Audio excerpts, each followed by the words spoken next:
Next शेर है gym का। जंग हारी न थी अभी के फराज, जंग हारी न थी अभी के फराज, करगे दोस्त दरमिया से गुरेज। शायर इस शेर में कह रहे हैं कि जब भी कभी मुश्किल वक्त पड़ा या कोई काम करते हुए लोगों ने देखा कि ये खसारे में चला जाएगा, सिर्फ ये देख कर कि खसारे में चला जाएगा, लोग साथ छोड़ के। और आमतौर पे होता भी ऐसा ही है कि लोग उस वक्त तक साथ देते हैं जब तक उनको यकीन होता है कि ये फायदा उनको भी होगा। अगर उनको ये यकीन होने लगे कि फायदा नहीं होगा तो लोग वहां से चले जाते हैं, साथ छोड़ देते हैं, फिर वो मज़ीद वहाँ पे काम नहीं करते। लेकिन होना ऐसा नहीं चाहिए।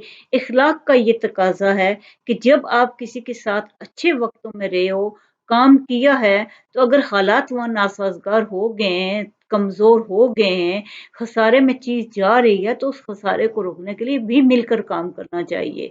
उसको छोड़ के भाग नहीं जाना चाहिए। लेकिन आम तौर पे होता यही है कि लोग ऐसे वक़्त में साथ छोड़ के भाग जाते हैं। वो लोग बहुत अज़ीम होते हैं अखलाकी लिहाज से भी, हर लिहाज से, शख्सियत के लिहाज से भी, जो खसारे में चलते हैं, जब फेयर व अच्छे वक्तों में काम किया हो, तो उसको रोकने के लिए खसारे को, उस खराबी को रोकने के लिए आगे बढ़ के काम करना शुरू कर देते हैं।